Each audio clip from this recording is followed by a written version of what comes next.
a quienes integramos este comité doctoral, al doctor Manuel González Oropesa y al doctor Puente, ambos reconocidos académicos en nuestra máxima casa de estudios.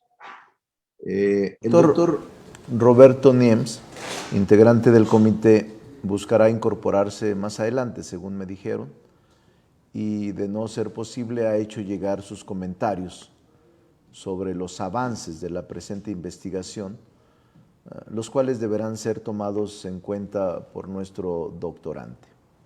Saludo a la maestra Laura, responsable del doctorado, y también al maestro Miguel Ángel, que es el doctorante, Miguel Ángel. Damos inicio a esta tercera sesión del comité doctoral, en la cual Miguel Ángel nos expondrá los avances de su investigación, para lo cual le cedo el uso de la palabra. Muchas gracias, doctor Monreal. Pues primero que nada agradecerles, como siempre, de todo corazón, el que todo su apoyo, su acompañamiento para que esta investigación salga a buen término. Muchas gracias, doctor Monreal, doctor González Oropesa y doctor Kenvir Puente. Sin más, realizaré de manera muy ejecutiva esta exposición de los avances de mi investigación doctoral, que planteo digamos, un nuevo título, pero no un tema tan diferente, que es la democracia deliberativa del Parlamento abierto. Y bueno, expondré brevemente algunas actividades académicas que se han realizado, en qué consiste este replanteamiento de la investigación, la propuesta del nuevo capitulado y un plan de trabajo hacia el siguiente semestre. En este semestre, junto con el doctor, con el doctor Kenvir Puente, tomé el seminario en estudios legislativos y práctica parlamentaria, también un seminario permanente de investigación doctoral por parte de la División de Estudios de Posgrado de la UNAM, y bueno, colaboramos con un artículo sobre el derecho a la consulta, que formará parte de una edición de una enciclopedia en materia de derechos humanos.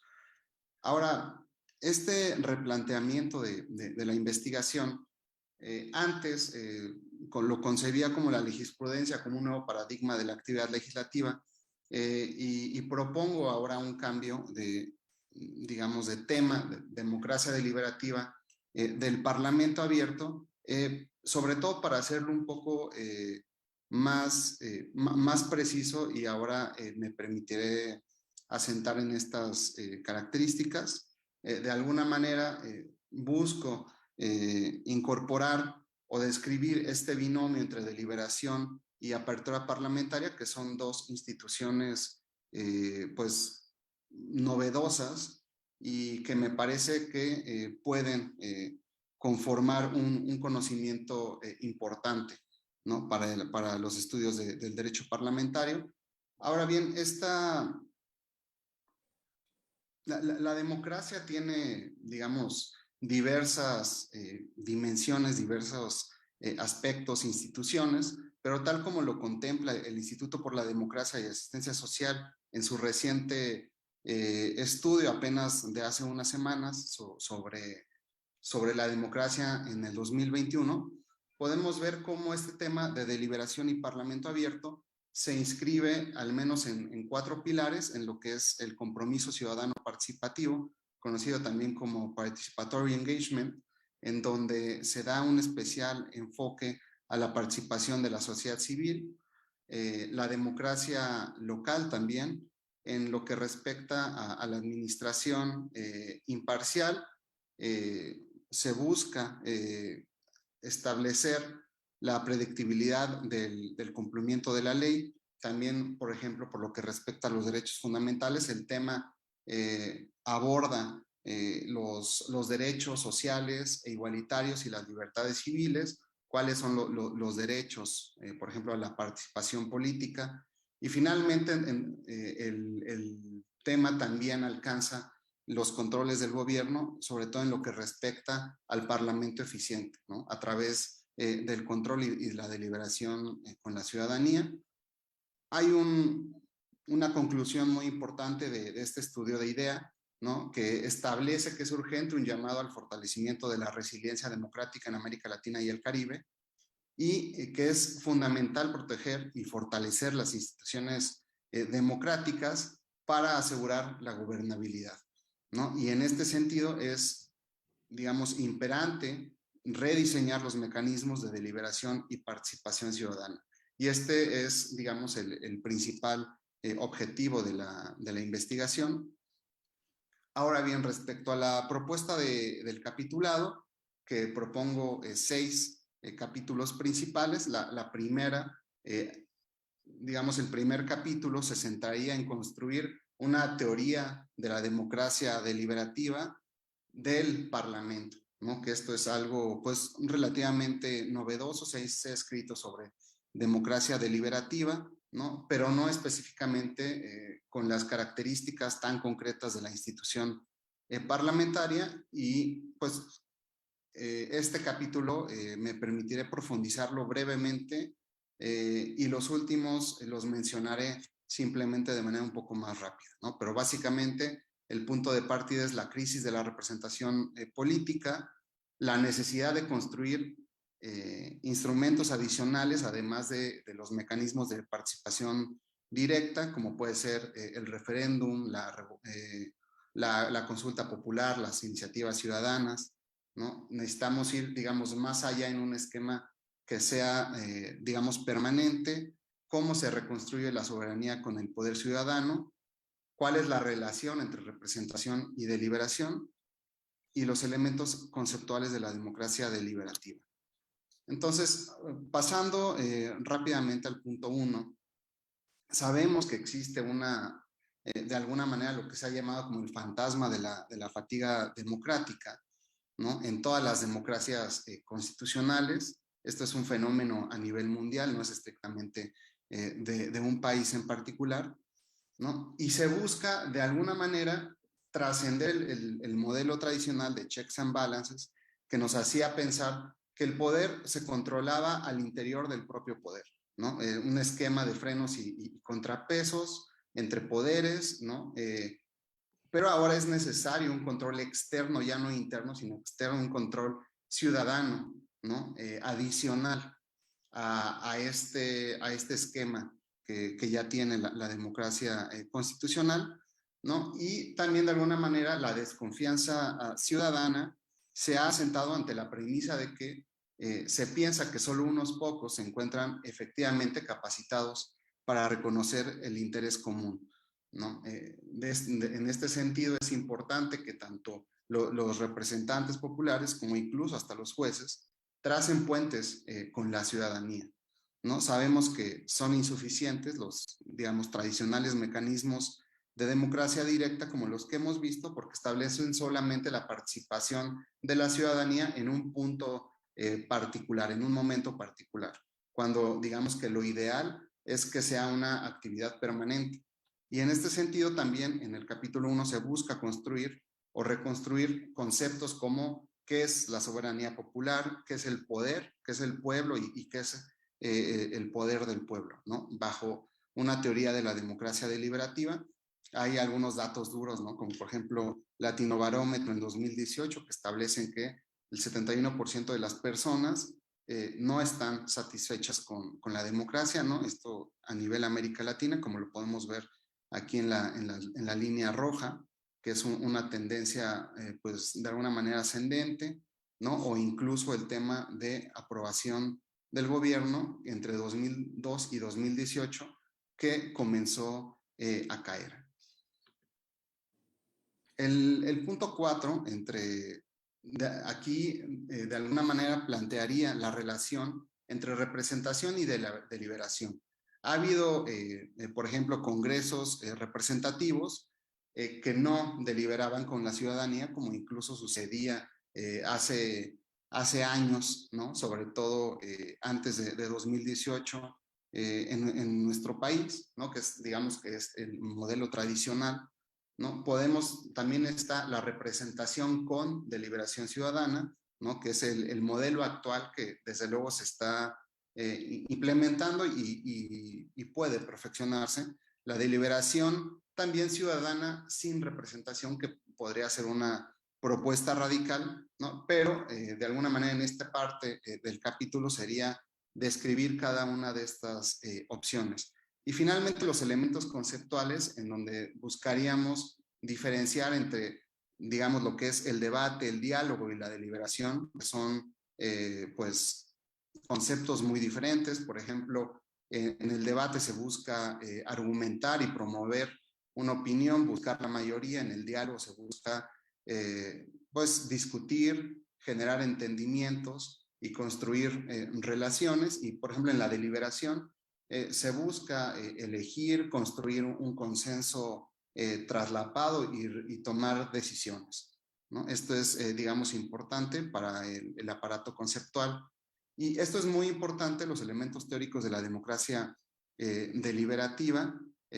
Habría de definir todos estos elementos clave que en conjunto conformarían una teoría de la democracia deliberativa en sede parlamentaria, ¿no? Como son los sujetos afectados, a quienes se tienen que citar para deliberar, ¿no? Ante una propuesta legislativa, la consulta previa, preparar a la ciudadanía muchas veces para la deliberación, ¿no? Hay a veces paneles que buscan, no solamente previo a la deliberación, formar a los ciudadanos, ¿no? Si se va a deliberar sobre un tema en particular, informarlos sobre ese tema en particular, cómo garantizar la equidad, la publicidad, cómo establecer procedimientos preestablecidos y, importante, cómo garantizar la libertad, la igualdad y la no discriminación. En este sentido, la Corte incluso ha determinado, por ejemplo, en el caso de la Ley General de Educación, invalidar algunos artículos por falta de consulta previa, ¿no? Entonces, digamos que esto hace imperante el que exista hoy más que nunca un modelo de teoría de la democracia y que efectivamente tengamos modelos en donde se garanticen todos estos principios, ¿no? Como la consulta previa, porque ya existen, digamos, en este mecanismo de frenos y contrapesos, existe, digamos, una obligación y un mandato para, por ejemplo, en este caso, cuando se trata de personas, pueblos y comunidades indígenas, pues consultarlos, ¿no? sobre leyes que puedan tener impacto. Ahora, los fundamentos filosóficos de la democracia deliberativa básicamente son 4 los que yo contemplo: lo que es el constructivismo epistemológico de Nino, ¿no? Que descansa en 2 tesis: la tesis ontológica, que establece que la moral se constituye por la satisfacción de presupuestos formales o procesales de una práctica discursiva dirigida a lograr la cooperación y evitar conflictos, y la tesis epistemológica, que establece que el método es el diálogo, ¿no? Es la discusión y la decisión colectiva como la única forma de acceder a la verdad moral, en contraposición de la reflexión monológica, ¿no? A lo mejor de uno mismo, que muchas veces puede ser distorsionada, porque a lo mejor podemos poner o anteponer nuestro propio interés, ¿no? O el interés de la gente cercana, ¿no? Además de diversos condicionamientos contextuales, ¿no? Y dificultades insuperables que pueden existir. También la hermenéutica fenomenológica de Riqueur, en donde se busca hacer un análisis, digamos, multinivel de la acción comunicativa, ¿no? Y los diferentes niveles de deliberación, para profundizar sobre todo en la deliberación propia. También otro fundamento filosófico es el pluralismo y multiculturalismo, entre otros. Boaventura de Sousa Santos destaca la importancia de construir una deliberación que integre la pluralidad, ¿no? Y también a los grupos vulnerables, a las comunidades indígenas, en México al menos, por ejemplo, cuenta con 69 lenguas, entonces el pluralismo y multiculturalismo me parece que son fundamentales como parte de la deliberación. El pensamiento complejo de Edgar Morin, que establece que no podemos conocer un fenómeno si no hacemos una aproximación multidisciplinaria del tema, ¿no? Y en este caso la legislación me parece que se inscribe muy bien en este concepto de pensamiento complejo, en tanto que para entender un fenómeno que se quiere regular, pues se necesita muchas veces, pues no sé, de una variedad de profesionales, de ciudadanos, de técnicos, especialistas, para encontrar la problemática y la mejor solución posible. En el segundo capítulo ya es, digamos, el segundo elemento de la tesis, que es el Parlamento abierto, que bueno, aquí de alguna manera he retomado mucho de lo que ha escrito el doctor Ricardo Monreal y el doctor Kenvir Puente al respecto, ¿no? Sobre todo cuando hablamos de parlamentos cerrados y parlamentos abiertos, cuál es esta, digamos, distinción, ¿no? ¿Qué es lo que hace un parlamento abierto? El concepto de parlamento abierto y algunas dimensiones que el doctor Kenvir en diferentes artículos ha propuesto, ¿no? Propias para construir, digamos, una teoría del parlamento abierto, ¿no? Y bueno, también analizar el parlamento abierto a la luz de las fuentes del derecho parlamentario, ¿no? Me parece que es importante digamos ahora estrictamente en el caso mexicano, qué dice la Constitución, cuáles son los derechos fundamentales involucrados, qué dicen los tratados internacionales, cuál es la legislación nacional y sobre todo, muy interesante, los acuerdos de órganos de gobierno, ¿no? Que muchas veces las fuentes del derecho tradicionales pierden de vista la complejidad del fenómeno parlamentario, de que el Congreso se regula también por acuerdos, acuerdos, digamos, de negociación política o acuerdos establecidos por órganos de gobierno. Y en este sentido, me parece importante aquí delimitar ahora los elementos teóricos del Parlamento abierto, ¿no? Muchos de ellos los he retomado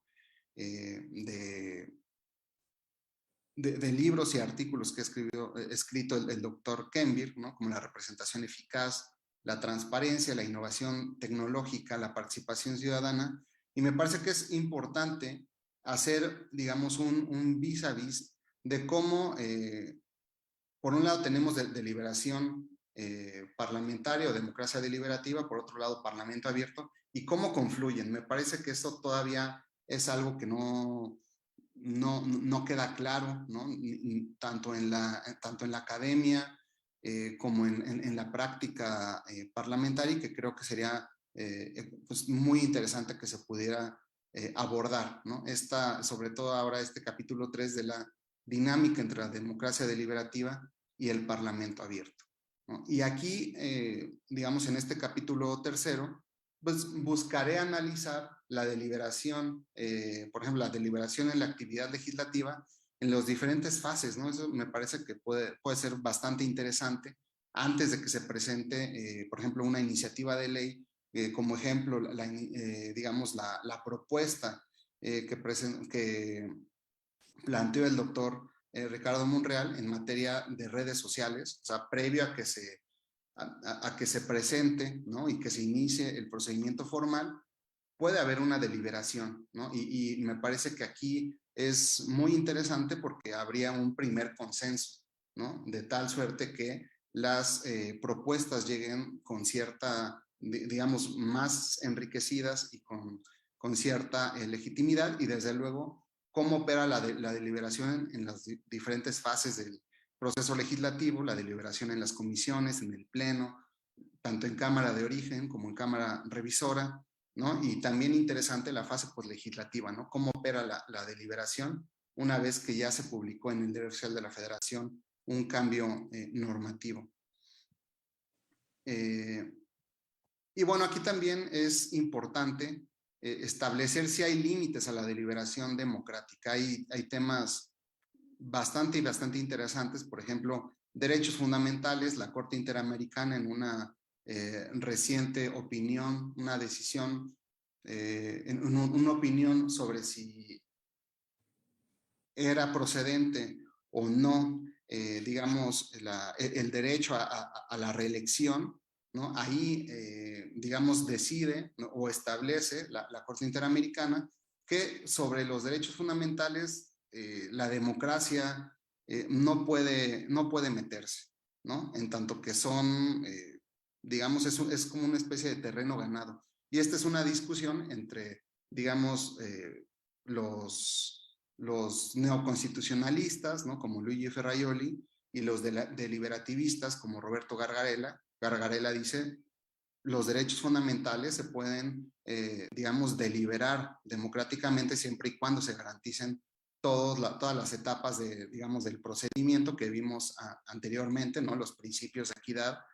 Y otras, hay quienes piensan que eso no se debe decidir nunca, ¿no? Por la democracia. Ahora también hay cuestiones sobre, por ejemplo, en la deliberación democrática, cuando hay problemas urgentes, si necesariamente tiene que deliberarse, ¿no? El caso de la pandemia que estamos viviendo. En este sentido hay un artículo de Adam Prworski que dice incluso que las autocracias respondieron de mejor manera que las democracias porque tenían esta posibilidad de decidir rápido y en ese sentido, pues salvaron más vidas, ¿no? Entonces, si siempre debe de haber una deliberación democrática y cómo se debe deliberar en estos casos. Y cuando se trata de seguridad nacional, si hay temas que pertenecen a un coto vedado, que están limitados o no. Ahora, pasando a la propuesta del capítulo cuarto, me parece, pues un capítulo interesante, sustentado un poco en estudios recientes de la OCDE, que de alguna manera ha sistematizado todos los esquemas de participación ciudadana en la deliberación parlamentaria. Y se advierten al menos, bueno, 5, yo agrego uno adicional. Hay recomendaciones ciudadanas informadas sobre asuntos públicos, ¿no? En donde puede haber asambleas de ciudadanos, paneles, jurados ciudadanos, conferencias de consenso. También está un esquema de opiniones ciudadanas sobre asuntos públicos, ¿no? En donde aquí agrego una figura, ¿no? que se incorpora derivado también del seminario con el doctor Kemir Puente, que son las e-petitions, ¿no? Que es una propuesta también de Leston Mandeira, ¿no? Que no necesariamente una sugerencia ciudadana nos tiene que llevar a una iniciativa. Muchas veces puede ser un posicionamiento o el apoyo que le pueda dar un representante a un ciudadano sobre una necesidad en particular. También hay esquemas de evaluaciones ciudadanas informadas sobre asuntos públicos, por ejemplo, también interesante el tema de la planificación de barrios, ¿no? En donde es sobre todo a nivel local, donde los ciudadanos pueden participar sobre la delimitación específicamente de la zona donde viven, ¿no? Por ejemplo, si van a remodelar, no sé, un jardín público, cómo remodelarlo atendiendo a las inquietudes ciudadanas. Hay también cuerpos deliberativos permanentes, como el caso del modelo Ostbelgien Parliament, que ahorita voy a referir rápido. El caso de los minipúblicos, que también es un tema muy interesante. Las comisiones legislativas sobre asuntos ciudadanos, que son comités de peticiones, y estos ejercicios constituyentes también que han tenido lugar, por ejemplo, en México, en Chile, en Irlanda, en Francia, en Islandia, en Sudáfrica, que son bastante interesantes y que me parece vale la pena mucho analizar dentro de esta investigación. Y bueno, rápidamente el caso de la Asamblea Local de Bélgica, que es es un modelo que se instauró en 2019, es, digamos, un cuerpo deliberativo representativo permanente, eh, digamos, es un modelo que se inscribe, digamos, en el derecho parlamentario local, ¿no? De un congreso local, en donde existe un órgano deliberativo paralelo al Congreso, que es el Consejo de los Ciudadanos, que tiene el mandato de iniciar y decidir cuestiones de los paneles ciudadanos ad hoc, ¿no? Se origina en la comunidad alemana de Bélgica. Muchos de estos ejercicios se han dado sobre todo a nivel local. O sea, la riqueza de la literatura de democracia deliberativa lo encontramos en los congresos locales, al menos hasta donde yo, digamos, llevo investigado. Y bueno, en este caso, por ejemplo, es un modelo de 24 ciudadanos que se seleccionan al azar y forman un consejo ciudadano. Tienen el mandato de representar a los conciudadanos durante 1 año y medio, ¿no? Y de los 24, 6 se eligen al azar de los participantes que intervinieron anteriormente en otros paneles ciudadanos. 6 son representantes y 12 son ciudadanos seleccionados al azar de la población. Y aquí lo interesante es que cada 6 meses, 1/3 de estos 24 ciudadanos se va rotando por nuevos, ¿no? Se rotan y son reemplazados por ciudadanos seleccionados ahora por una lotería cívica, ¿no? Entonces, esta figura entre rotación y lotería es algo muy interesante que se está dando en otras partes del mundo. Y aquí, por ejemplo, podemos ver la estructura, ¿no? Primero, el cómo se eligen a estos ciudadanos que forman el Consejo Ciudadano, establecen la agenda ciudadana, hay monitoreo, digamos, sobre las propuestas legislativas, las iniciativas ciudadanas. De aquí hay como una especie como las comisiones, ¿no? Eh, por separación de la distribución del trabajo. Hay paneles temáticos, ¿no? Que, por ejemplo, en este caso, se reúnen 3 veces al mes una vez al mes durante 3 meses. Y después de todo este periodo, que es casi de 1 año y medio, hay recomendaciones colectivas que se hacen llegar al Parlamento regional, y esta es una manera en la que la ciudadanía de alguna manera se retoma la agenda legislativa y el Parlamento decide, ¿no? Pero es, pues de alguna manera, una deliberación, como lo podemos ver, permanente. Y bueno, ya los últimos 2 capítulos, el capítulo 5, en donde se plantea analizar la participación ciudadana en los diferentes órdenes de gobierno, en el nivel federal, ¿no? Las cámaras, a nivel también local, ¿no? Con los congresos locales e incluso con los cabildos municipales. Si partimos de que la deliberación ciudadana ha sido más eficaz a nivel local, sobre todo porque se trata de órganos más compactos, ¿no? En donde es más fácil la organización, me parece que es muy importante analizar a nivel local y a nivel municipal cómo se ha dado la deliberación con la ciudadanía. Y finalmente la propuesta del capítulo 6, que es hacer un análisis estrictamente de los foros de Parlamento abierto en la legislatura anterior y en esta legislatura, que es, digamos, se ha estado construyendo una base de datos, ¿no? De todos los foros que se han desarrollado, y se aplicarán, digamos, estándares de deliberación democrática y de Parlamento abierto para llegar a ciertas conclusiones y, en su caso, hacer una propuesta de regulación al respecto. Y bueno, por mi parte sería todo. Muchas gracias.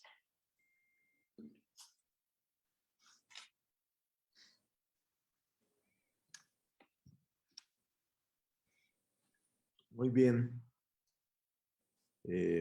Voy a hacer una serie de consideraciones. Primero, me parece que es importante destacar que el cambio de enfoque temático de la investigación, de la legisprudencia como paradigma de la actividad legislativa a la democracia deliberativa del Parlamento abierto, es pertinente. Si bien el primer tema es relevante y inexplorado, el segundo está vigente. El primero tenía aristas y complejidades, incluso recuerdo las expresiones del comité en la primera sesión sobre sus dudas sobre el tema. Sin embargo, este otro implica la relevancia y la urgencia para la conformación de un parlamento moderno, abierto, transparente y sobre todo eficaz en la construcción de propuestas legislativas que cuentan con el respaldo de la sociedad. Resolver el problema de la crisis de legitimidad que viven las instituciones democráticas es inaplazable. La apertura que deben de tener los poderes de la Unión, los órganos constitucionales autónomos, en favor de la ciudadanía es crucial para el fortalecimiento de nuevas democracias.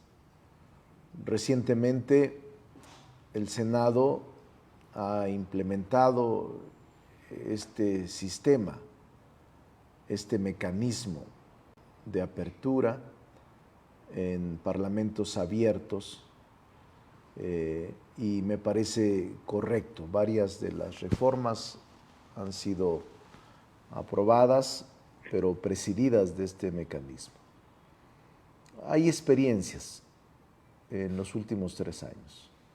Considero que es impostergable estar estableciendo con firmeza y permanencia estos mecanismos y procesos que de la mano de la teoría de la democracia deliberativa y el parlamento abierto se presenta en este cambio de la investigación de Miguel Ángel, así como el favorecimiento de un modelo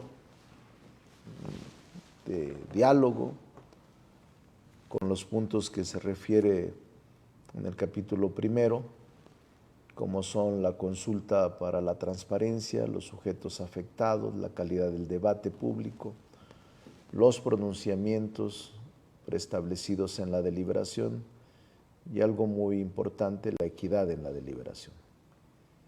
Creo yo que la investigación debe retomar dentro de sus aparatos y sus apartados críticos, sobre todo en el capítulo primero, a Rawls, a Habermas y además a los clásicos de la democracia. Yo te sugeriría que revises, releas Tocqueville, este clásico de la democracia en América, y Stuart Mill en su obra sobre las constituciones, el gobierno representativo. Además, creo que este giro que le has dado a la investigación es propicio a la generación del conocimiento que puede revolucionar al Congreso, aportar muy buenas ideas. Estimo que este replanteamiento y esta reestructuración sobre ciertos modelos de deliberación con la ciudadanía son afortunados. Y hay material en los últimos 3 años, pero también hay posibilidad de enriquecer esta experiencia y este mecanismo abierto de representación directa, de rendición de cuentas y de escucha a sectores distintos en el Parlamento. Para el capítulo 2 sobre el Parlamento abierto, considero importante establecer primero un aparato conceptual que defina principalmente al Parlamento abierto, sus características, su aplicación práctica y cómo ha venido funcionando en realidad como un nuevo mecanismo, institución que debemos ir perfeccionando.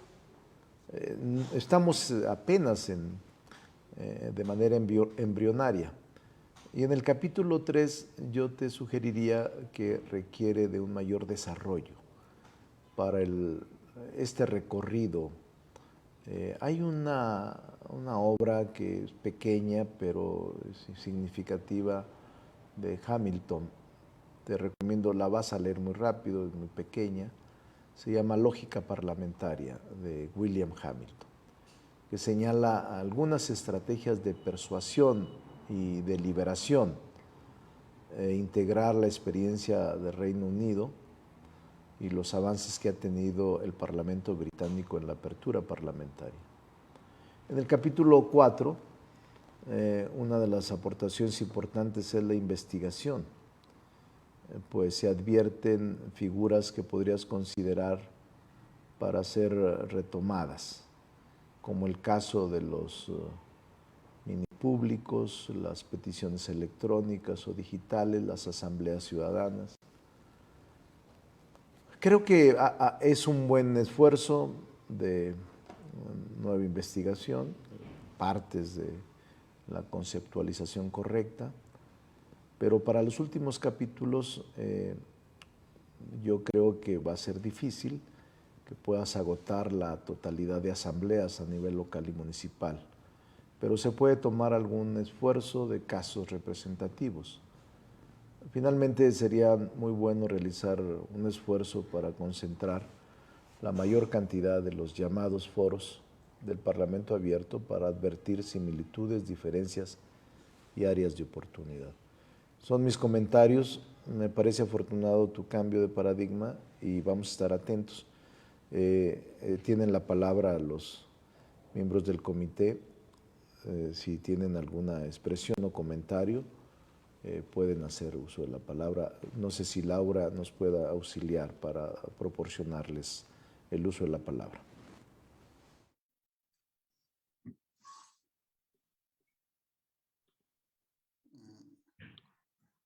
El doctor González Oropesa, por favor, y yo después, si no tienes inconveniente, Manuel. No, al contrario, pero tú eres el especialista, Kemper.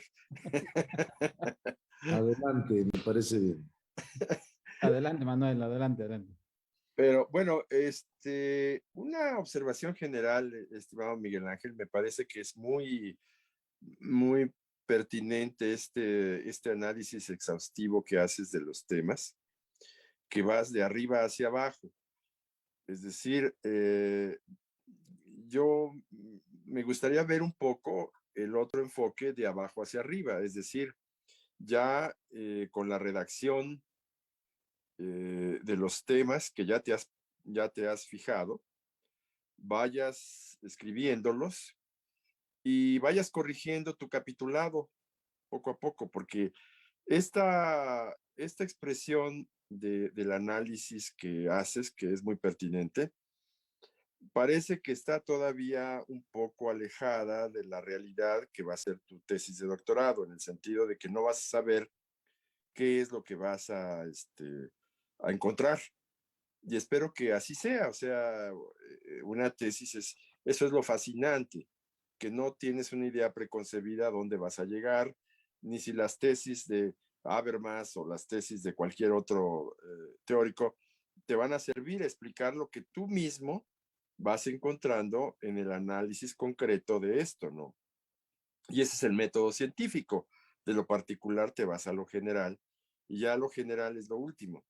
Me decía un admirado maestro ya fallecido de metodología social, Carlos Bosch García, que lo último que se tiene que pensar es en el nombre y en el capitulado, porque primero tiene que aparecer el niño.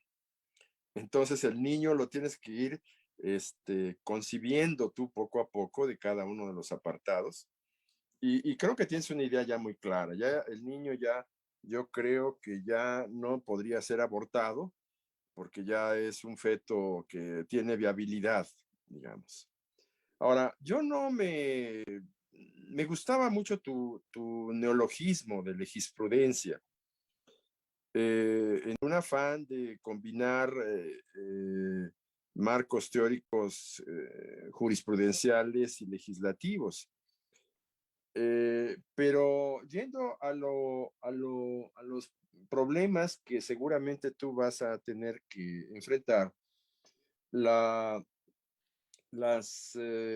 el modelo que planteas creo que va a tener que considerar las diferentes agendas de los parlamentos, ¿no? Es decir, un parlamento tiene una agenda muy dinámica, muy especial, y combinar o empatar esas agendas con las consultas, con los foros, con las participaciones de la población o del electorado, puede ser complicado. Entonces, un parlamento no puede esperar a que se organicen los foros porque, como sabemos todos, es muy complicado organizar un foro, coordinarlo y sobre todo seleccionar temas, ¿no? Eh, Tuve la ocasión de participar bueno, he tenido ocasión de participar en varios, uno en el Senado, donde escuché a don Felipe Tena Ramírez cosas muy interesantes, pero también otro a nivel local, con la Constitución de Veracruz, en donde, bueno, la verdad los foros distraían al comité encargado de elaborar el anteproyecto de reformas constitucionales. Entonces, las agendas no se empatan muchas veces. ¿Qué podrías tú sugerir para que se empaten? ¿Cómo poder anticipar el trabajo parlamentario de tal manera que tú puedas eh, tener o contar con lo benéfico? Eh, una de las cosas en los parlamentos es que ya deben ser parlamentos profesionales. Los grandes parlamentos mexicanos han sido los parlamentos integrados por legisladores reelectos. La reelección en los legisladores me parece que es una de las correcciones a nuestro sistema político más importantes porque permiten a los legisladores reelegirse y hacer un trabajo más profesional. Y además, porque en cada reelección hay un contacto electoral con la población, en donde el votante aprueba o desaprueba las políticas propuestas en el Parlamento de un integrante del Parlamento. Y ese contacto electoral no había en México, sino que el legislador tenía que depender del partido político que lo postulara, porque no había reelección en nuestro país. Pero ahora que la hay, quizá analizar hasta qué punto el parlamentario se emancipa de su partido político. Y en ese caso habrá un contacto electoral más eficaz. No sé si sea lo adecuado, pero bueno, somos neófitos en ese sentido. Un aspecto que me sugirió lo que tú planteabas como nueva participación, nuevo enfoque de tu tesis, es una institución universitaria, por lo menos que yo la presencié, y es lo que Carpizo denominaba la legislación pactada. Claro, ni la universidad ni Carpizo era miembro del Parlamento, nunca lo fue, pero me parece una idea feliz en el sentido de que los comités, porque allí se va a desagregar el Parlamento con los comités o los subcomités. Por ejemplo, la importancia de los parlamentos en estos enfoques hacia la población no es ni siquiera el Congreso en pleno ni las comisiones que son demasiado grandes. Son los comités o subcomités ad hoc que se forman para elaborar anteproyectos o elaborar esta consulta.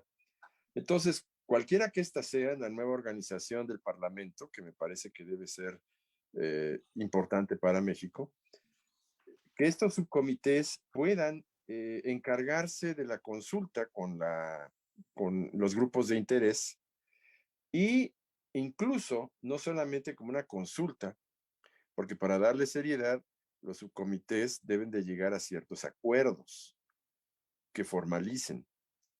Y entonces eso es lo que se podría llamar una legislación pactada, que se pacta con los grupos de interés, con las comunidades, y ya se lleva después al comité y al Congreso.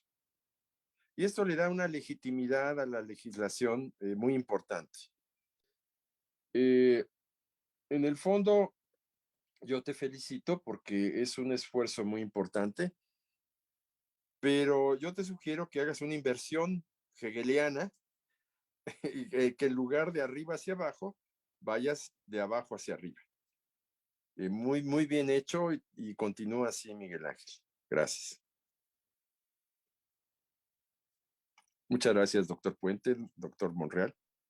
Adelante, doctor Puente. Gracias, doctores Monreal y González Oropesa.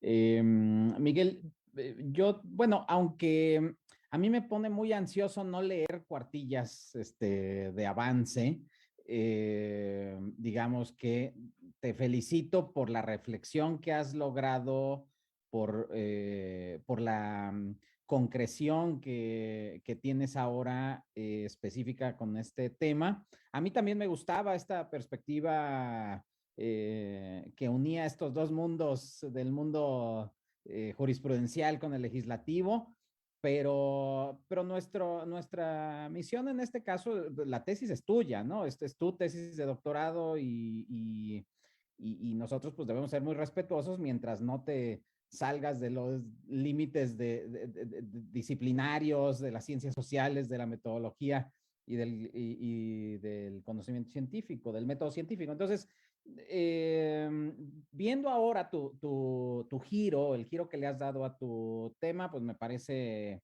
que es afortunado, es un buen giro. Y quizá ahí lo que yo te podría recomendar es que, pues, insisto en que a mí me pone nervioso no leerte, o sea, no leer los avances literalmente, y que con estas recomendaciones que te ha hecho el doctor Monreal, teóricas, además de las que tú ya has incorporado, yo creo que puedes tener ya una muy buena reflexión porque has trabajado el tema de deliberación desde hace mucho tiempo. Entonces, yo creo que estás en condiciones de elaborar un muy buen capítulo teórico. Estos autores tú ya los has leído, basta que los analices los ordenes y que nos propongas una explicación de por qué ahora este instrumento que se denomina Parlamento Abierto o que algunas comunidades académicas llamamos Parlamento Abierto, se ve como una alternativa a esta crisis de legitimidad o crisis del modelo de representación que tú identificas. Yo además lo que te pediría es que seas muy crítico también del modelo. Es decir, porque también al ser un modelo en ciernes, pues al principio como que enamora mucho y suena muy bonito, Parlamento Abierto, pero ya a la hora de legislar y a la hora de lograr acuerdos políticos entre los partidos, incorporar actores externos que no tienen además la legitimidad democrática de haber sido electos por el pueblo de acuerdo a los procedimientos institucionales de un diseño electoral, se incorporan en el proceso legislativo y entonces genera dificultades, obviamente, para alcanzar acuerdos. Tú puedes alcanzar acuerdos al interior de los grupos parlamentarios, pero llegan actores externos y te mueven la cosa, ¿no? Entonces, eh, eso, es decir, lo que cuestiona a veces es, ¿y qué intereses son los que mueven a estos actores externos que participan? ¿No? Porque uno pensaría que son los ciudadanos que deciden participar autónomamente, pero puedes empezar a ver cómo son, también cómo pueden ser, no digo que lo sean, pero cómo pueden ser actores movilizados por otros intereses, ¿no? Que no alcanzan cierta representación por las vías institucionales, ¿no? Entonces, hay que ser críticos también de este modelo para que digas, bueno, y en todo caso, sigue estando en el debate este concepto y puede evolucionar. Como ha ido evolucionando el propio modelo de representación, se ha ido transformando. ¿Por qué? Pues porque hoy hay la posibilidad de estar observando todo el tiempo lo que sucede en la vida parlamentaria, ¿no? Es decir, a través de las redes, a través de las transmisiones de televisión, del internet. O sea, ahí tenemos posibilidades de estar muy enterados de lo que está sucediendo ahí. Entonces, bueno, eso. Ahora, también sobre este cambio en el modelo de representación, lo que te sugiero es que no te limites a las fuentes formales, sino también trates de indagar sobre las fuentes materiales, porque hay mucha actividad parlamentaria que se da fuera de estos espacios institucionales formales, ¿no? Y eso yo creo que con tu experiencia, tu cercanía que tienes con la vida parlamentaria, tanto en diputados como en Senado, puedes documentar cómo existen distintos, llamémosles, arenas de deliberación, y algunas son arenas de deliberación o foros, digamos, de deliberación, algunos formales, las comisiones, el pleno, o incluso un foro que se organiza por parte, son foros formales, pero también hay otros espacios de deliberación, ¿no? La deliberación que hay al interior de los grupos parlamentarios, por ejemplo. Hay grupos parlamentarios que escuchan las opiniones de actores externos, pero que no son necesariamente públicas esas reuniones, ¿no? Entonces, todo eso yo creo que forma parte de este proceso deliberativo y que valdría la pena que tú lo documentaras. Me parece muy bueno lo de las fases pre-legislativo y post-legislativo, me parece que es muy bueno. Agregaría a las recomendaciones que te ha dado el doctor Monreal el de John Keane de la democracia, él le llama en inglés monitory democracy, que dice que es una nueva forma de organización del modelo de representación democrática. Entonces, en donde la ciudadanía tiene una presencia más activa, pero más como monitoreo externo que como participante del proceso. Y que te adelantes también a los obstáculos que se le presentan a la deliberación. Eso yo creo que hay mucho que puedes documentar, y si juntas una base de datos con todos los foros, como ya te lo sugirieron, de lo que se ha hecho, las distintas voces, puedes empezar a decir, miren qué tan plurales, etcétera. Entonces yo creo que eso está muy, muy bueno para ti. Yo hasta ahí me quedaría, porque además ya estamos en tiempo, pero te felicito y te deseo mucho éxito en esta empresa. Pues muchas gracias a ambos. Muchas gracias al doctor Manuel González Oropeza, al doctor Kenrick Puente. Vamos a estar en espera de los comentarios del doctor Roberto Niembo y vamos a estar pendiente del desarrollo. Y por último digo que a mí también me había gustado el tema anterior, pero bueno, Miguel Ángel es, como ya se dijo, el autor y obviamente quien está presentando su tesis para obtener el doctorado. Y es un tema interesante, vamos a ver el desarrollo del mismo.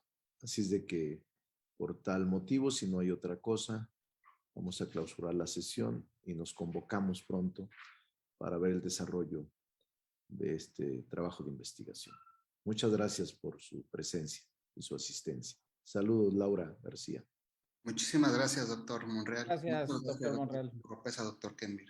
Gracias, buenos Muy días. amables. Buenos días. Gracias por Muchas todo. gracias. Muy buenos días.